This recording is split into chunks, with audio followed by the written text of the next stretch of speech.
All right, so hopefully everyone's got their caffeine hit. It looks like coffee is on a few tables. So to set the scene for this session, last time we were looking at strategy and taking that big strategic view. This time we're going really tactical. So if I had a gun to my head and I had to get quick sales, what would I do? And what I've done is I've given you quite a wide range of different things that is looking across, in my experience, these are the most common areas that I see low-hanging fruit in people's businesses. Now, obviously, the low-hanging fruit is the obvious place to start. We all have it in our businesses, all of us do, so it's addressing that to get those quick wins. What I would suggest is when we're going through this, pick one, maybe two, that you think, yep, that really works in my business. Steve has already confirmed that, obviously we've got the guys here videoing today, and therefore the replay of this will be available in your portal, in your library. So you can go back and watch it and pick up on some of the other things that we talked about. So don't feel like you have to do all of these things, because you'll walk away feeling really, really overwhelmed. So just think about which ones, when I'm talking about them, really go to you, yeah, I need to do that. Is that cool? All right, so as I said, we're going to be looking at the low-hanging fruit and where would we go to get some quick results in our business. I love this at this time of year because I always do this coming up to the end of a financial year, end of quarter, end of year end. It's the salesperson in me to go, what else can I do to get myself over the line and exceed my targets that I've given myself? I'm a terrible boss to myself. I'm going to also look at how do we do this, though, without being salesy. When I talk about quick wins, when I talk about tactical, I don't mean going back to that used car salesman that we talked about. I still mean being authentic and not being salesy along the way. And I'm going to take you through three different areas. One is a way of looking at existing clients to drive sales. Another is looking at your prospects. And then the final one is looking at new clients. So those are the three areas that we're going to walk through. Before I start, I wanted to do a quick fire round. I figure everyone would have had caffeine in the coffee break, so I'll do a really, really quick fire round with 4 things that I see. You scared about the quick fire round? Was that? Oh, I actually have stayed off coffee for now because I had a previous manager at IBM. Anytime I was going to present, said to my team, don't let Abbie have a coffee. Because I naturally am really quite an animated person, I'm an energetic person, I talk fast, so anytime I presented after having coffee, it was lethal. So yeah, I've actually stayed away from it a little bit. Abbie on steroids. I know, it is, Abbie on steroids, it's a bloody scary place to be. So I'm going to do a quick fire round now with just 4 things that I want you to also consider when you're looking at sales. Sales is the lifeline of our business, as we already talked about. However, how much time are we dedicating to sales? Now, most people that I know would rather go to the dentist than do anything around sales or activities in their business that lead to revenue-generating activities. Now, what I do is I time block time in my diary every single day to drive the sales of my business. And particularly when I want to ramp it up, I will increase that. So if I'm going into a high growth mode or I really want to get some momentum going, I increase that. I'll give you a personal example from not that long ago. When I first fell pregnant, I became really, really sick and spent a lot of time with, no other way to say it than head down the toilet. And after a few weeks of that, when I came back into the business, things had lost a little bit of momentum. So I needed to ramp things up for myself and my team, because I've got a responsibility there as well. And so I increased the amount of daily time blocking and daily time that I spent on sales activities. And immediately that started driving results, because you look at it and go, even if I have 1 hour a day, that's 5 hours a week.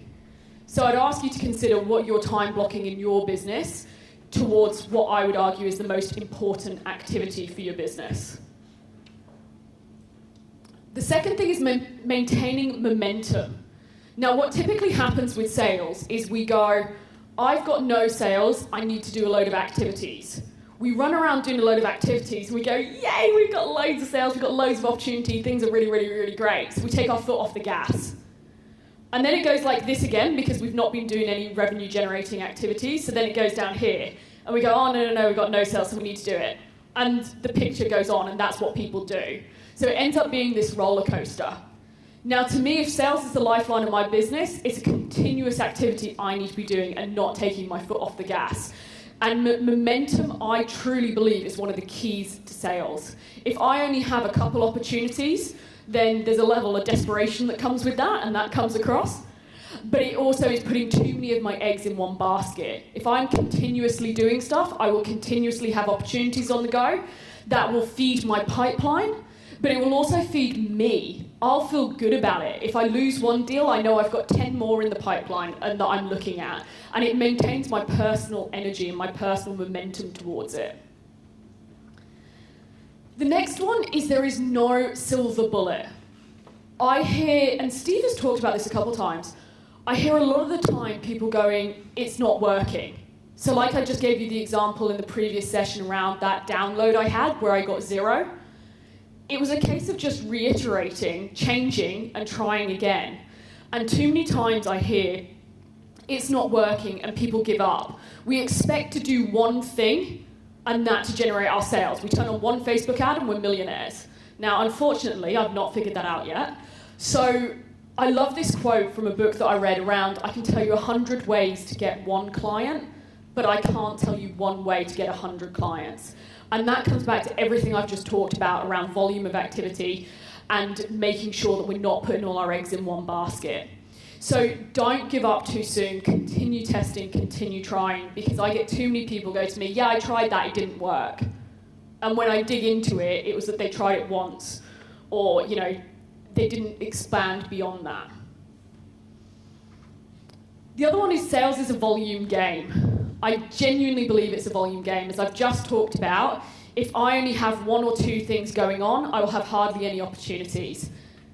If I want to have 25 clients, for example, I will make sure I am speaking to 100 people to then get the conversion to get to the 25. So don't put all your eggs in one basket and make sure you play the volume game with multiple activities. So that's my quick fire round. Now I've talked about quick wins here, but what I do want to stress is this does play with the previous session around strategy. I actually call it slim fast. I think quick sales is slim fast, where we're trying to get really slim by tomorrow. And slim fast is awesome, but you can't live on it forever. And so we need to have both. When I was national sales manager at IBM, I had both of these strategies with my team. We had an absolute strategy of where we wanted to go, and that's how we got such strong results. But we also did tactical things all the time as well to support that strategic direction. So there needs to be a combination of both of these, not just one. With that, we're going to go into the first one, which is existing clients. So most people start off by talking to me by saying, Abbie, I really want to get some new clients. And that's fantastic. We all want new clients. That's awesome. I'm good with that. However, what I don't want to do is forget about existing clients. And where we're talking here about addressing the low-hanging fruit in our business, typically the low-hanging fruit in our business is in our existing clients. And I'm going to give you a couple examples of what that is. So it's 60 to 70% easier to sell to an existing client who already knows you, likes you, trusts you, they're aware of what you do, than it is to go and win a new client.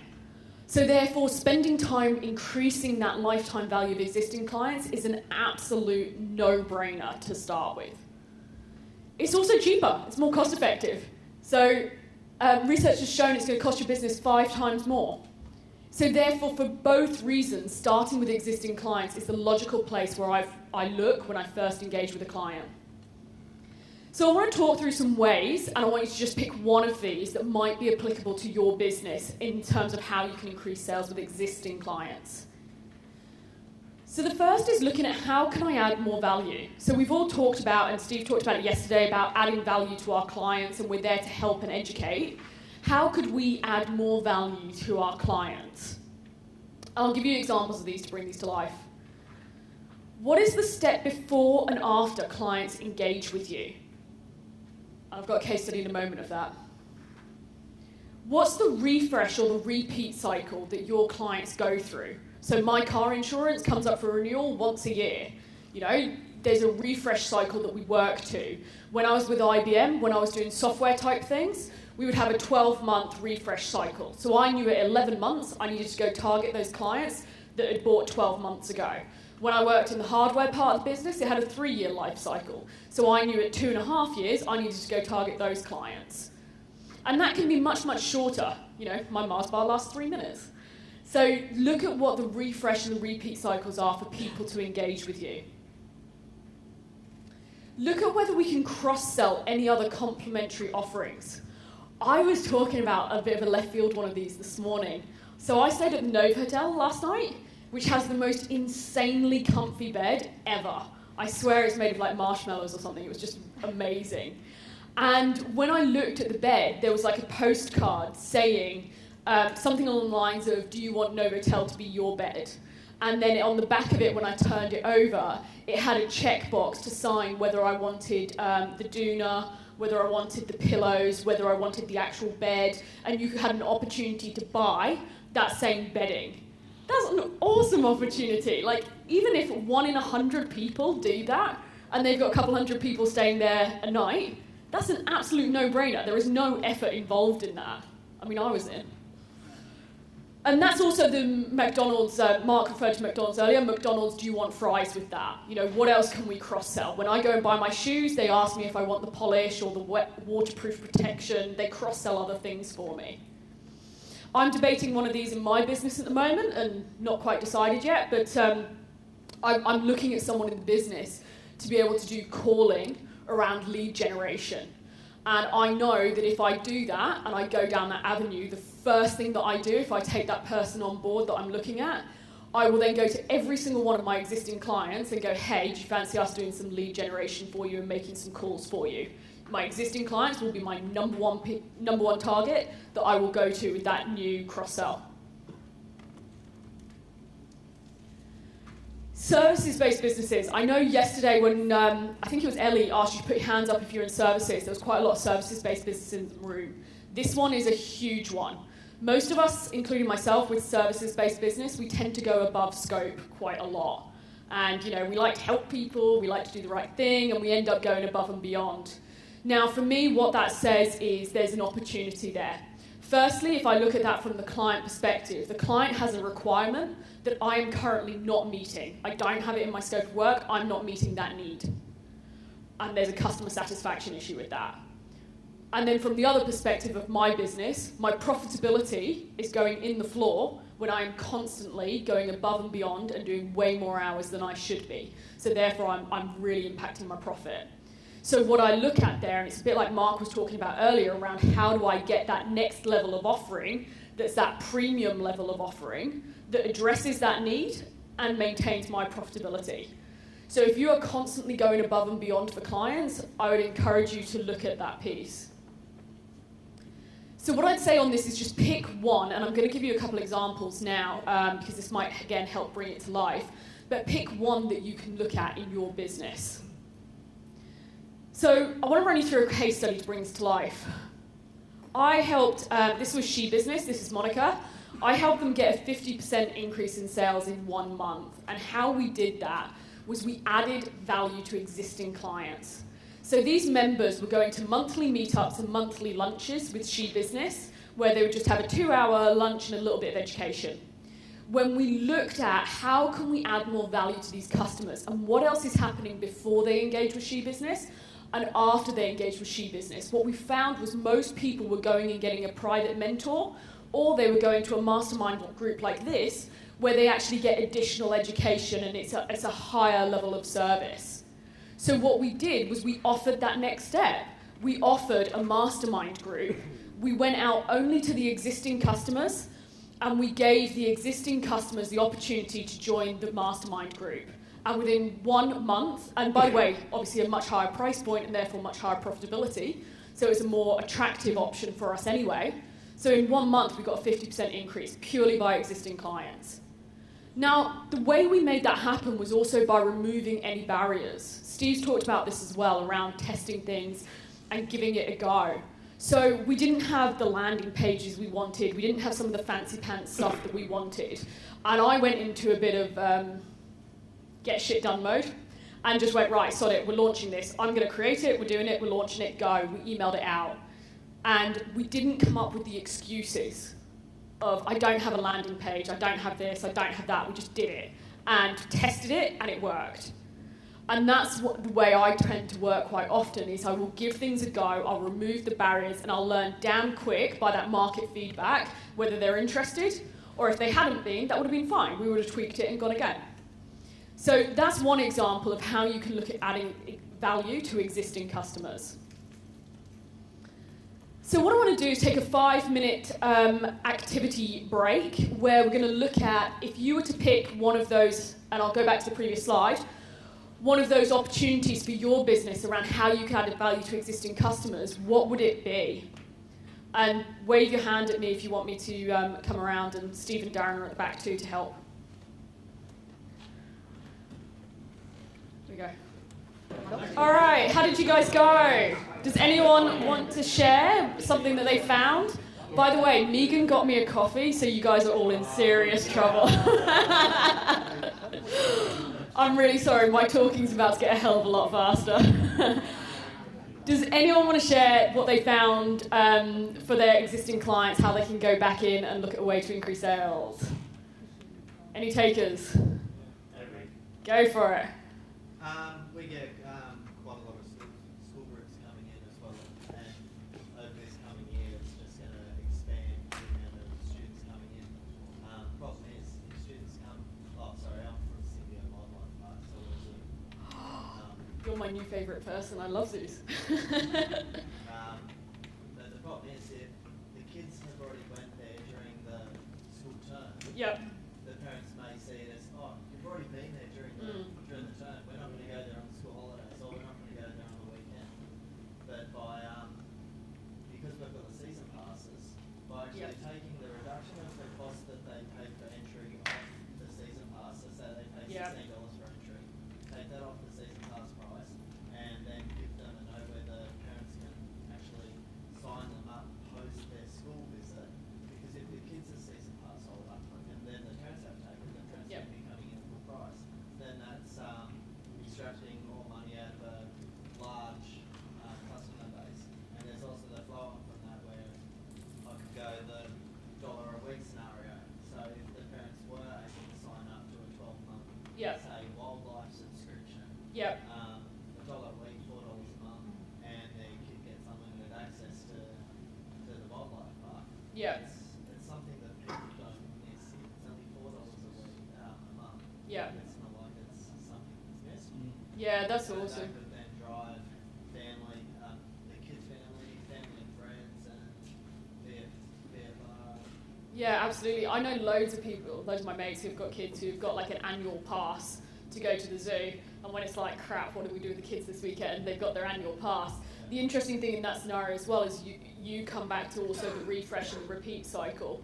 So for you, it's really important to have your CRM, your database of when that's coming up for refresh. So people at 11 months and their pass is about to expire, how do we target them to make sure that they continue on to the next year, and there's a special, for them to continue.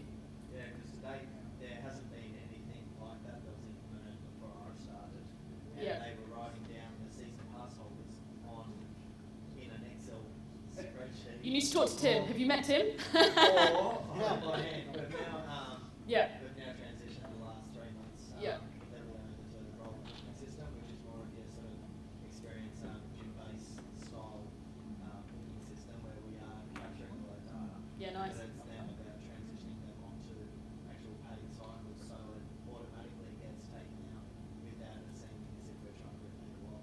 Yeah, exactly. And it's interesting, I'm going to talk about this a little bit later, and it's something I was talking to Tim about earlier. That is partially the big opportunity, is making sure we've got the data, because it's all well and good saying go back and target your existing clients, but a lot of clients that I start with the point of going, ooh, they're in those files over there, and they don't have the data in place to be able to do that. So I'm going to come to that a little bit later. Cool. All right, so the next thing that we're going to do is, we went through that. is we're going to look at prospects. So we looked at existing clients, and now we're going to go on to prospects. So what I want to talk about here is never giving up. So what we tend to do is, I'll actually tell you a funny story. My husband played with my slides before one of my presentations, and I didn't know that picture was on there. And I was presenting, and people started laughing, and I had to look behind me to go, what are people laughing at? And I didn't know he'd put that picture on it. So typically, we only follow up with people once. That's what most people are doing. So 80% of sales require 5 follow-ups or more. And that's actually pretty much lowballing. There's some data now to suggest that people need 11 to 12 plus touch points. Now, 44% of people give up after just 1 follow-up. Now, this for me, if there was one thing out of the whole of this presentation that you take, this would be it. Because if you are the business that is following up, I can almost guarantee you the vast majority of your competitors are not. You are going to have a competitive advantage. And the reality is that only 3% of our target market are actually ready to buy right now, this second. That doesn't mean that they're not interested. That doesn't mean they don't want to buy from us. That doesn't mean that we're rubbish. It doesn't mean that. It just purely means they are not ready to go ahead right now. Maybe they don't have the budget. Maybe they've not been convinced yet. You know, there's a load of different other factors. Maybe the timing isn't right, so they've got another project on. I actually just had a client sign up this week to start in June, and I first put the proposal to them in February. And the CEO sent me an email going, thanks for your persistence. And I was like, I'll take that as a positive. But I continued to follow up with that prospect. Now, if I'd have just gone, they're not interested, followed up maybe once, maybe twice, I would not have got that new client. I probably followed up about 10 times in order to get that new client. And I'm going to show how we can follow up respectfully so we don't feel like a stalker. So making sure that you follow up it's a bit like your mum and dad telling you to have your 5 fruit and veg a day. It's bloody obvious and it's basic, but this will be something that your competitors are not doing because people are typically so poor at it. Now, this is where it's sort of, as I was saying about that client example, it is a marathon, not a sprint. So making sure that we continue to follow up, but in a respectful way, is going to get us over that finish line. Now, another example I've got of this is I do some mentoring for another membership group, and I went around the room to everyone who's there, and I said, right, how long did it take you to decide to become a member of this program? And some people went, first time, I saw them, it was great, I signed up straight away. Other people said to me, it took me about 6 months. Someone in the room said to me, for about 2 years, I've been following them on Facebook, on Instagram, and, going to a couple of their events. And it took them 2 years to sign up to be a client. Now, if you think about the last sort of purchase that you made, how long did that take you? It might not have just been straight away. So therefore, our clients are no different to us. They're in exactly the same boat. So what I want to do is look at actually how do we put this into action? What's the practical aspect behind this to make sure that this happens? So our good friend Tim, who's nicely stood up for us, thanks. You ready to? We were having a conversation about this, about recording opportunities in your CRM system, if you have one, or even if it's in a database or a spreadsheet. So if you don't have a customer relationship management system, that's okay. A basic spreadsheet for now will help to ensure that we can actually track where we need to follow up with people. And making sure we obviously put an action in our calendar. So if we say we're going to call back that person next Wednesday, we do bloody do it. The next is around email automation. Tim, again, I'm just doing your job here for you. Looking at some of the automation behind things. Where some of my clients have a really, really large database, they go to me, Abbie, it's not actually possible for me to follow up with 200 people. I get that. So therefore, if you're in that position where you're in a volume space and you don't have a few people to follow up with, you've got lots, look at what email automation you can use. Now, I personally use ActiveCampaign. There's MailChimp, there's a million other ones out there, but all of these are relatively low cost. I think I pay something like $15 a month, something like that, for ActiveCampaign. It doesn't have to cost the earth. Speak to Tim. look at a scalable and repeatable process. There is no point doing a one-hit wonder. There's no point you walking out of this room, following up with the prospects that you need to follow up with, and then it never happens ever again. It's a one-hit wonder. How can you make this repeatable for you?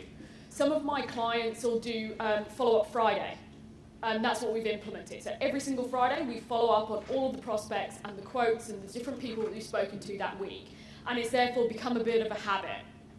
What is going to be in your world something that you can actually commit to? It's a bit like the gym. There's no point saying I'm going to go to the gym 7 days a week if I'm not going to bloody do it. You know, if I can actually commit to going 2 days a week and I can do it, that's the better option. So what is a scalable and repeatable process for you? So in terms of following up, I talked about being respectful, and this is something that I am really, really, really big on. I don't subscribe to being a stalker, and I will always ask for permission to follow up with people. So if I speak to Karen, and then we have a conversation potentially about working together, I'll always say, when would be a good time to check in with you? Would you mind if I give you a call next Wednesday? Okay, that sounds great. If Karen says to me, I need to speak to my business partner, actually I've got a massive event on at the moment, I'll say, okay, great. When do you think you will be able to speak? When we have the bandwidth to talk about this? Okay, great, can I call you back then? I'm asking for permission. So I then don't feel awkward about ringing Karen because I've asked for her permission. And then when I call her, she's not going, oh, why is Abbie phoning me again? Because she knows to expect it. And what I also do is I'm not just constantly harassing, phoning up, going, you make a decision yet, you made a decision, you made a decision. I'm looking for ways that I can add value to that prospect list. So that could be a regular phone call, regular email of, hey, how you going, and so on. How's things with you? What are you up to? That could be taking someone for coffee, taking someone for lunch. It could be lead magnets, which I'm going to go through next. It could be around some of the content that you're providing. It could be around some of the newsletters that you do. It could be some of the webinars that you're doing. It could be all different forms of ways even, of providing value to your prospects so that you don't just go cold. We've spoken to someone, they never hear from us again, and that's it. We're providing values in other ways and nurturing them until they're ready to buy. As I said, if only 3% of our target market are ready to buy, that's a bloody big number of people that we need to continue to nurture in all different ways. I've got there news articles. If I see something for someone in a newspaper or on LinkedIn or whatever, I'll send it to them and go, oh, hey, I just saw this and thought of you. Actually, it might be interesting for you. And I send it to them. I'm not asking them, have they reconsidered my proposal? I'm not asking them whether they're going to work with me. I'm just maintaining communication and contact with them. It's almost like that mate, everyone has a friend who only phones them up when they need something, and everyone bloody hates that. Yeah? Do you know what I mean? We don't want to be that friend. So we want to be the person that consistently stays in touch and says, how are you going? What are you up to? And provides value in these ways. We don't just phone up when we want to ask for an order. So what I want to do is now look at applying this to your business. So what would be the way that you could nurture your prospects? I'll go back to the previous page and leave it on there. And how can you make that scalable and repeatable? Like I said, whether that becomes follow-up Friday and it becomes the habit, what is it that you believe you can actually commit to? And if you have a team, likewise, you can get them to commit to so that we're doing this consistently. And it might be a mixture of these things. So for example, for me, I will have certain people that I will do coffees and lunch with because they're quite a high opportunity for me and large opportunity for me.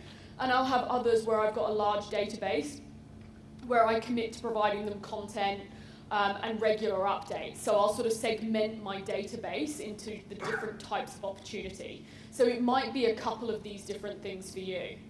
But the important thing, like I said, is we are finding a way to follow up. So I'm going to give you a couple minutes now to sort of go into that, and my friend Tim is going to help me. How did we go? How did we get on? We had a good... I'm going to check in with a couple of you in a minute and sort of see if I can pick out one or two examples. We had a conversation at the back table that was pretty good around, firstly, following up more than once and the requirement to do that. And then not only that, what we were also talking about on the back table was around letting the customer dictate the timescales. So what I mean by that is, actually I'll give you the perfect example of this. I make decisions really quickly, right? And I'm quite a sort of go on my gut instinct, make a decision, quite spontaneous, and I'll go. So if you were speaking to me, I might say, yep, actually, give me until tomorrow. And so therefore, that's the timescale that I would like to work to. If you spoke to my husband, and Darren's going to go through disc profiling later, my husband is C. He needs every bit of information, every little detail, every little thing. He needs to think about it, he needs to analyse it, and then analyse it some more. And he is terrible to make a decision. And so therefore, if you spoke to my husband and said, when would be a good time to check in with you, he'd probably say, either 2019, no, he'd probably say, like, next week, 2 weeks, or so on. So that's why when I follow up with people, my personal style, rather than me dictating the timescales of going, I'm going to follow up with my clients after 24 hours, 1 week, 2 weeks, I let them dictate the timescales in terms of understanding what they need to do. So I need to save up for it, I need to speak to my wife, I need to check in with so-and-so, whatever that is that they have to go through in terms of their process, and then asking them, okay, great, how long do you think that would take? When's a good time to check in? If they tell me 2 weeks, I'll call them in 2 weeks. If they tell me 24 hours, I'll call them in 24 hours. But I will consistently follow up. And as I just gave you that example, I've just closed a deal this week that took me 5 months of that in terms of following up. And if I'd have given up at the first opportunity, as I said, I would never have got that across the line. So I'm going to ask you guys this. Who came up with a way of following up and nurturing and is going to implement a change as of today in their business? Tim, what were you talking about with everyone? Come on. I was trusting you to help me. So no one's going to change their follow-up process? Right, I'm locking you in again. Go for it. We're doing a few of these things, but not very well, so we're going to develop a better lead nurture email process. Yeah, cool. To nurture the leads. Set up our pipeline and pipe drive for like our sales process and like making sure we're regularly contacting customers and moving through that. And yeah, just that we've probably been discouraged with the sales calls, pretty new to sales, so we couldn't get on the builders a few times, so you sort of give up, so that they get a lot better at actually just not giving up. Continue to persevere. And this is also, what I really like about that persevering and not giving up is this is where we also have personal bias. Because we go, how many people, let's be honest, how many people have gone, they're just not interested, nah, I don't think they're interested, oh, I don't think they've got the budget, and we make up our own personal assumptions that they're not interested. True? Yeah. Right, so therefore we can all make a change to that process today by removing that personal bias. Unless they've told me, I am not interested, or I've gone to your competitor, or please don't phone me back, then I am not going to assume that they're not interested. If they've agreed to speak to me in 2 weeks' time, then obviously they're interested. I actually had a classic case of this about a year or so ago. There was someone who wasn't returning my calls, wasn't getting back to me, and I was like, oh, she's just not interested. And then I picked myself up on it and went, no, stop, practice what you preach. And when I eventually got hold of her, it turned out her husband had been in hospital and she had loads of stuff going on. Now, as business owners, is it fair to say we have a million things going on in our day? Yeah? Yeah. Okay, cool. So therefore it's fair that if we don't phone someone back straight away, it's not because we're not necessarily interested, it's because we've got 1,000 other things and it might not be our top priority at that point in time. Cool. Yeah. So can we all say that we're going to change our follow-up process from here in terms of we're all going to not assume people aren't interested and we're going to consistently follow up? Yes. Yes, my work here is done. I can go now. Go for it. When you follow up, say for example the second or third time, and they're not saying don't pull back, but they're not sounding like they're interested, what sort of way do you actually ask about phoning back, or what point do you say, can I check in with you again in 2 weeks, or Yep. is there a reason to call them back? I'll briefly answer this because I know Darren's going to go through this afternoon more of the sales conversation piece, and he's got some amazing stuff to go through with you then, which will also help you with the conversation. But what I'm trying to do is clarify, so for you, What is it that you have to go through in your buying process? What is it that your objections might be or concerns might be? So again, it's just around asking those open questions. So, you might say to me, right, I need to, go and speak to my husband. I need to save up. I need to budget for it, whatever it might be. And then it's just understanding about that. How long, okay, great. How long do you think that will take? When's a good time to check in? When do you think you'll have an opportunity to talk to your boss about that? When do you think you'll have an opportunity to talk to your husband about that? Or whatever it might be. But I'll try and clarify, what is it? Is it time? Is it money? Is it something else? And I'll just ask the open questions there to try and sift out if there's an objection or concern and what it is. Because for all of us, it will be something different. So it's asking the question. But I'm not going to dig into that one anymore because I know Darren's covering a few bits this afternoon. So, yeah? Cool. All right, so I'm going to move on now into our next bit, which is around new clients. So this is where a lot of people focus, so I've got two different angles to go at here. So when targeting new clients, we need to also consider how we can reduce the risk for people if we are an unknown.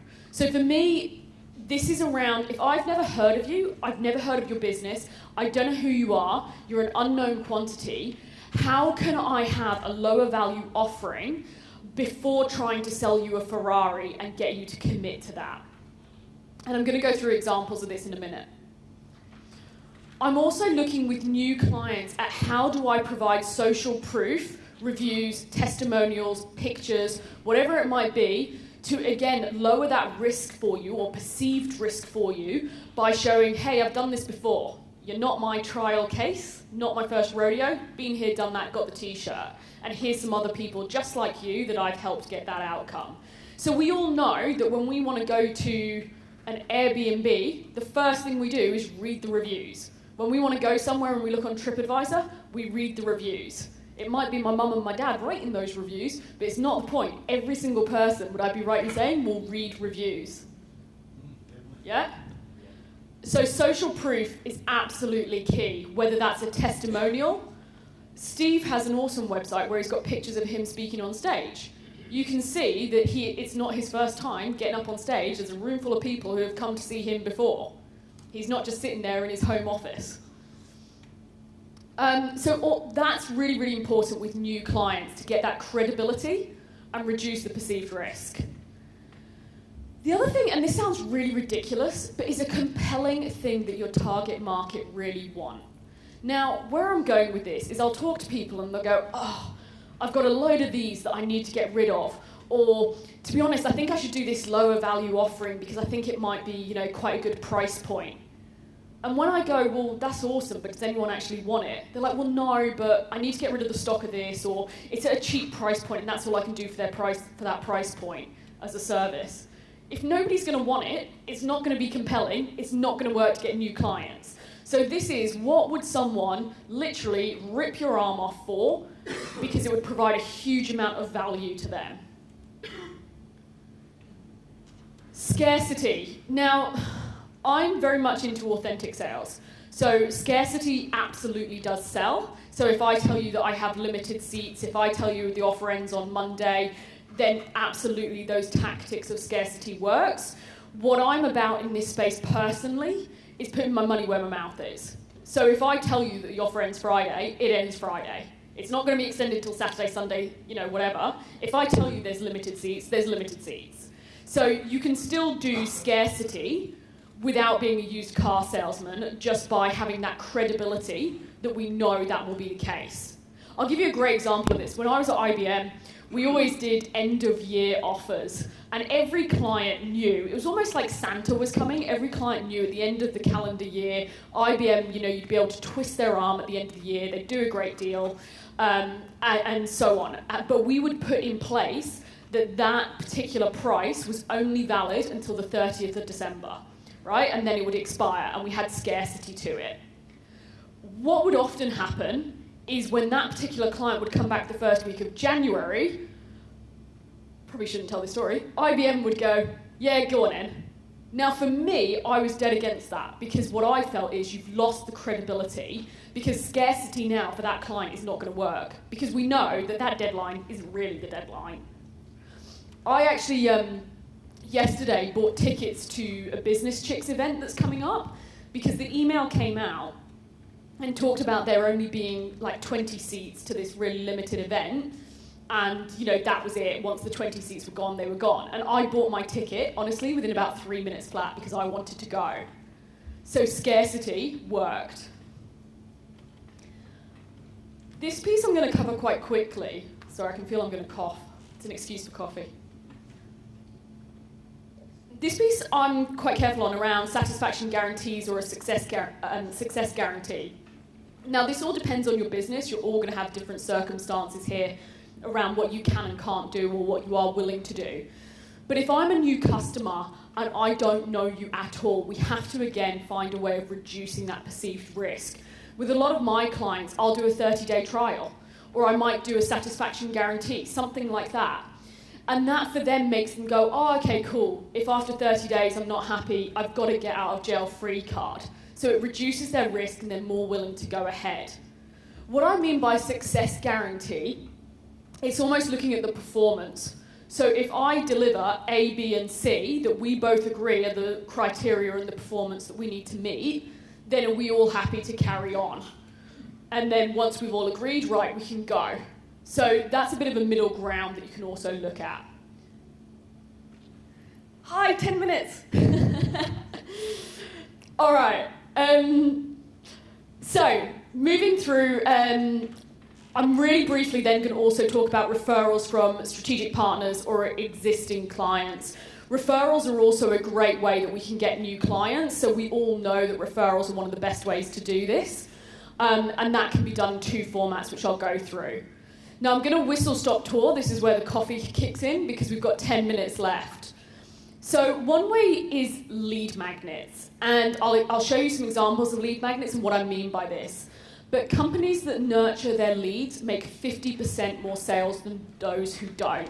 And for me, it's all about not getting married on the first date, not expecting someone to marry me, sign the contract straight away, sign the agreement, get started, and recognizing, like I said, those stepping stones.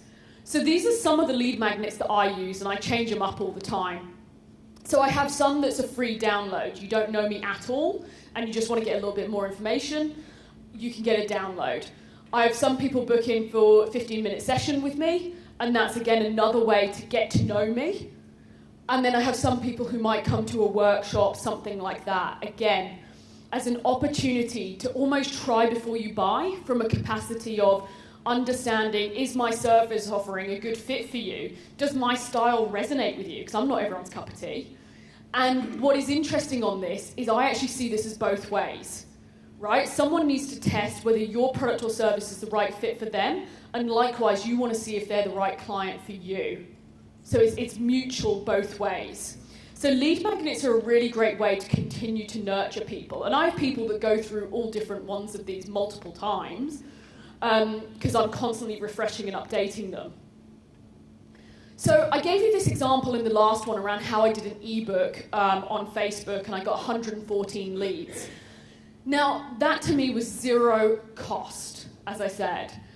But by providing that ebook as a lead magnet, it was a great way for 114 people to get exposure to me who hadn't met me before. And to start by looking at that ebook, at looking at my style, whether that resonated with them, whether I was the right fit, and so on. It was a dating opportunity to try before you buy and get married. So what I would like you to do, and I'm not going to sort of take a big pause, but just a 10-second pause, is what lead magnets could you use in your business if you're not using any already? So in other lands, this can be a demo, it can be a trial, it can be in all different formats. So just sort of for 10 seconds, I'd sort of say make a note of what you could use. All right, I'm going to keep pushing through in interest of time. So the second way that I will also get new clients is via strategic partnerships. Now, I am obsessed with strategic partners. I did an analysis of my business the other day on the plane, as you do, and the biggest way that I get leads is through strategic partnerships. Now, what I'm doing with strategic partners, I'm looking for another business that I can work with, that together we can provide better outcomes to the client. So I'll give you some examples. In my world, what I do a lot of is HR companies and marketing companies. So for example, if I'm helping someone with sales, there is a really nice logical fit therefore with marketing companies. I will refer in the marketing company will refer in me as sales because the two work really nicely together. Same with HR. When I'm working with sales teams that aren't performing, there's often HR issues. So often I will then refer in an HR person who can come in, and likewise the HR person might go, you need help with the sales team around that, let's refer in Abbie. So I will do a lot of that. And I have had some strategic partnerships where I talk to someone and within a day, they've given me a referral. Now, sometimes it takes me a year to have that conversation. It depends how quickly that relationship warms up. But in terms of a source of finding new leads, this right now in my business is my #1 source of lead generation. Now, this could be paid or unpaid. I don't have time to go into the full details of this, but I do have a link for you, which I'll give you at the end, to a recording that I did on strategic partnerships only a week ago. It's a 1-hour, completely educational webinar, which will go into the full detail of this. So I'll give you that link because we're going to whistle-stop tour through in the next 5 minutes. I personally do mainly unpaid. I look at the fact that I go, if I am providing referrals to you, you are providing referrals to me, we're both working to get a better outcome for the customer and we're working in the interest of the customer, then I'm not interested in money. I'm not referring you in because you gave me a $500 referral fee. I'm referring you in because I trust you to do a really good job with my clients and you can help them with that problem. So that's my mentality. However, I do know that, particularly in Australia, paid referrals are quite common. So it's something that you have to look at on a case-by-case basis, whether it's the right fit for your business. Formal or informal? I've got some really informal relationships where people refer me all the time. I've got some that are set up as more formal agreements where I will white label people's services. So for example, I will take their services into my business and then provide them to the customer. So it can be as informal or informal as you like. Applies to both product and services-based businesses. Now, what I'm looking for in strategic partnerships when I'm thinking who is the right strategic partner, and if you're sitting there going, who the hell could this be for me? I'm looking for people who serve the same target market as me. I'm looking for people who are non-competitive to me. And I'm looking for someone who's got a complementary offering. So as I said, sales and marketing, match made in heaven. Sales teams, HR management, match made in heaven. I had a really great example of this that I was talking at the back of the room about earlier. I was speaking to someone yesterday who was telling me about they do dates for married couples, engagements, really high-end sort of spectrum, $1,000 on a date plus. And they did a strategic partnership with a dating company for singles. And I kind of went, your target market is married or getting engaged. You're speaking to people around singles, you're talking to two different target markets, that's why the strategic partnership didn't work. Another one I had was I started working with a marketing company, and the more I got into it, I realised they were working with startups. And for me, whilst I work with micro businesses and small businesses, typically my client isn't a startup, so there wasn't quite an alignment there. So those are the 3 factors that I'm looking for. If you are struggling with this, the place to start is who do you get asked to recommend? So when you get asked, do you know a good X? That is your starting point. That is who your customer is also looking for. One that I get quite a lot as well is bookkeepers. Do you know a good bookkeeper? And there's a really great fit for me there. Because when I'm talking to someone about why they're not spending time on their sales, they'll tell me, well, I'm doing my bookkeeping, I've got to do my BAS, I've got to do this. And I go, no, you shouldn't be doing that. That's not a great use of your time. You need to speak to so-and-so who's a great bookkeeper. When the bookkeeper's doing the numbers with them and goes, your sales aren't quite where you need to be, you should speak to Abbie. So there's a really great fit there, but we're both working in the common interest of the client. So the answer to that question will start you in the right direction of, do you know a good X? That's your best starting point with a strategic partner.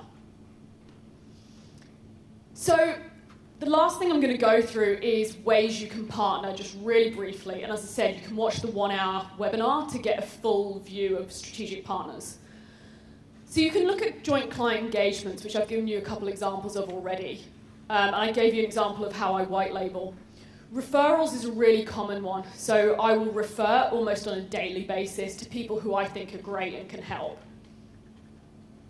Joint events. I will run some joint sales and marketing events with people, or I will do other events where there's a logical fit.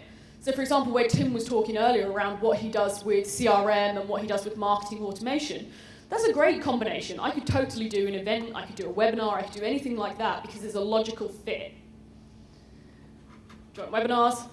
Guest speaker. Steve really kindly had me here today, thank you. And that actually, is a great opportunity.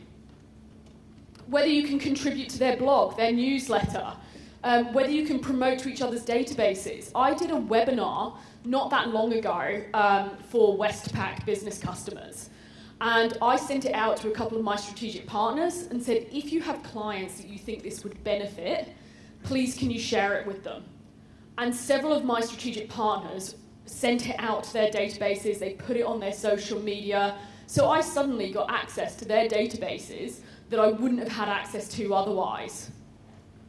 I also, by the way, great strategic partnership. By doing that strategic partnership with Westpac, I got access to Westpac Business's entire customer database by offering to do that webinar for them. And to Steve's point earlier, that's going where other people are not willing to go.